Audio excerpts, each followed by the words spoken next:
So we've heard this phrase civil war thrown around a lot over the last few years, but most people just dismissed it. They thought it was just rhetoric. That was up until recently. Nowadays, more and more people really believe that we could see an actual civil war in America. And for those of us who have studied communism, who understand Marxism, we always knew that this was a possibility. Now, the communist propagandist Yuri Bezmenov said the first steps to a communist takeover of America is to first propagandize, take over the schools, take over the media. That's already been done.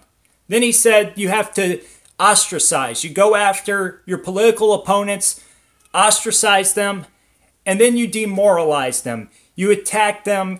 You use violence against them if you have to. And that's what we're seeing right now. The final phase is chaos before the actual revolution. I really think we're heading into that phase next.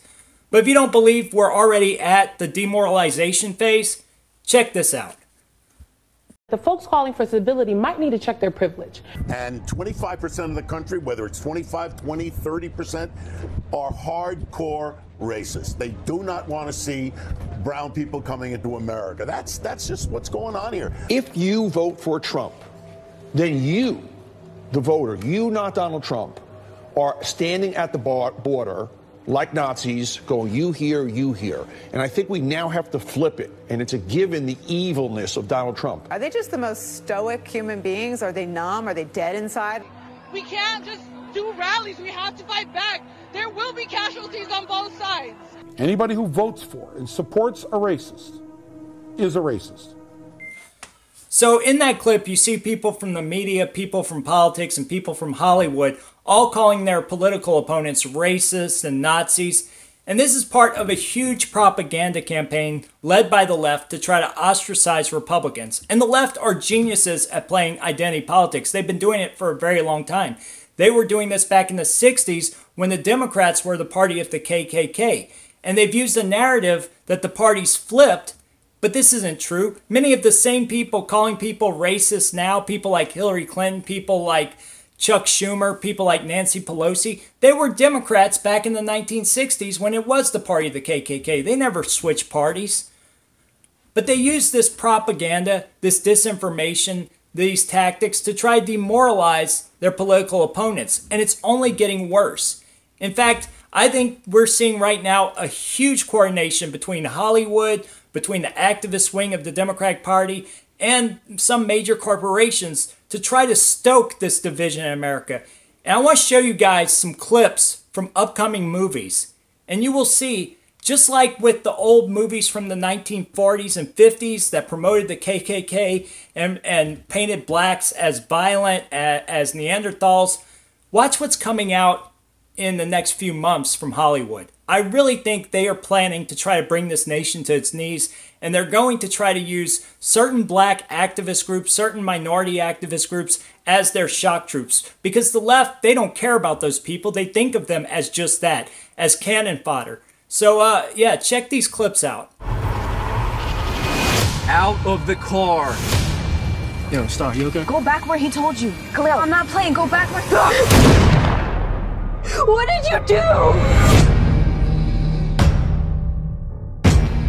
Today, Garden Heights is reeling after the shooting of a 17-year-old black teenager by a white police officer.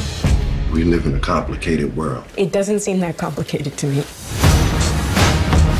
Violence, brutality. It's the same story, just a different name.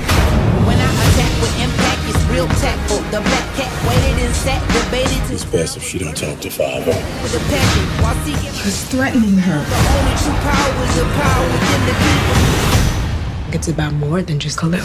It's about black people, poor people, everybody at the bottom. I need to speak for him. You to think we could never achieve the inconceivable. We don't belong, but we hear unbelievable. When you're ready to talk, you talk. Don't ever let nobody make you be quiet. I ain't named you Star by accident.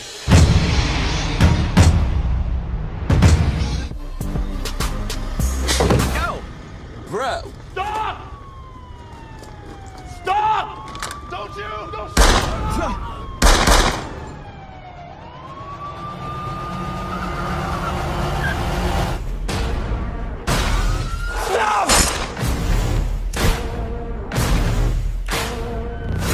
time you come around, you monsters got me feeling like a monster in my own town. Announcing the commencement of the First Purge. Time, the purge. Do not purge! Do not purge! You and Isaiah, just stay with me during the purge. Oh, we're gonna be fine on our own. We are here with Dr. May Updale. She came up with this experiment. Is the purge a political device? It is a psychological one. If we want to save our country, we must release all our anger in one night. Tonight, we'll see the good and evil in everyone. This is your emergency broadcast system announcing the commencement of the First Purge. Our neighborhood is under siege from a government who doesn't give a shit about any of us. All right, so do you think it's a coincidence that all of these movies are coming out this summer after the media's ratcheted up the rhetoric and the division to 10? These videos and these movies are coming out where they all show the same themes. They show people taking up arms against each other, people rising up against their government, cops gunning down people, cops being portrayed as the enemy, whites and middle-class people being painted as vindictive, as malicious, as greedy. No, it's not an accident. This is all done by design. It's the same reason you can find all of these compilation videos online of different news outlets saying the same exact thing word for word, even though they're owned by different groups. It's because they're being told what to say. These studios are being told what to do by the people in the deep state and in the NGOs who are in the business of stoking revolution, who are in the business of creating crisis for financial gain. If you don't believe me, go look at what happened in Libya before the revolution. Go look at what happened in Egypt before their revolution. Or go watch a little film. I think it's called The Winter Revolution. It's about the revolution in Ukraine.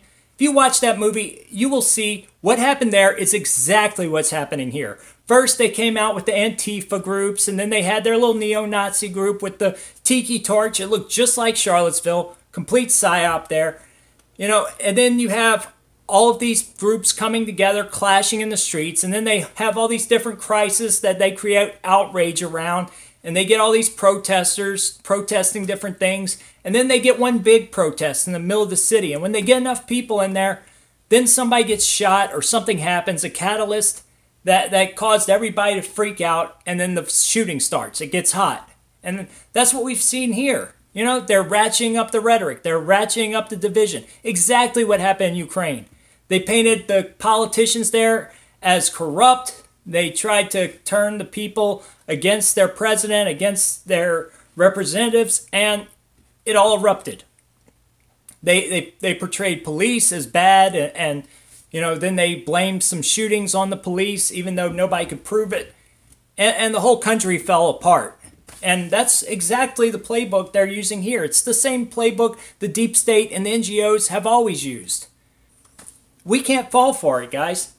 But you know what? I'll tell you, if the people are dumb enough to fall for it, if the left are stupid enough to go down this path, let them. We will bring it to them. Believe me, it will not be like these other times. It will not be like in Ukraine or Libya. We will stop them in their tracks. And how we do that? Well, we be smart. Guys, now's the time to start stocking up on food and water. If you don't have MREs, things like that, silver, gold, things that we can trade where we're independent of their financial systems. Learn medical skills, stockpile medication if you need to. That's how we'll win this thing if it goes hot, you know. Let the city starve. That's what I say. Because, look, all of this is happening. It's all seems to be suburban and rural areas versus the cities. And I know there's some great conservatives and great libertarians who live in these big cities. Just get out. Look, we will house you. You come out to us, we'll house you, we'll take care of you when things get hot. Let these people stay in the city. Let them fight each other. You know, if they don't have us to try to target, they'll start targeting each other. That's how these people are. So let them do that, you know, and we can egg them on. Look, I have nothing against us turning them against each other, you know, and doing some false flags of our own if it gets to that point. But anyway, guys, I don't know. It's just, I want to show you guys these clips because it's just so out of control right now. And eventually I'll do a good video on all of this where I really break down what's happened, what's going to happen, and what I think we could really do if a civil war were to start in this country. Right now I'm still, you know, I'm at like 55% right now.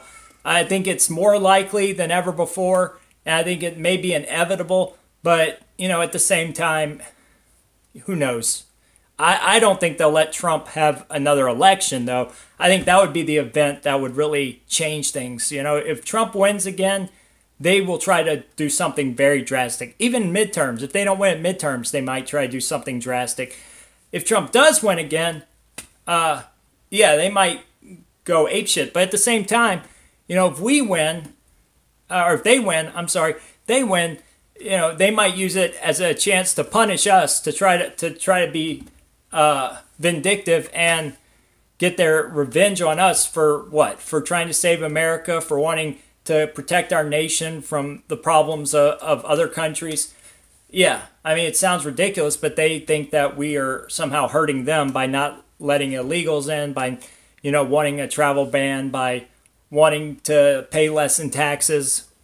We're not. It doesn't hurt them at all, but that's how they think. So, yeah, I mean, they might try to punish us. I think that this is the sad truth, is that our elections will only become a way for one group to punish the other from now and until the left finally give up on this communist influence they have, you know, until they kick all the nut jobs out and they go back to, you know, just the old school JFK Democrats they used to be. But they're so far from that now, I don't think it'll ever happen. Anyway, guys, I'm rambling now. I'm out. Hope you enjoyed the video. Like and subscribe.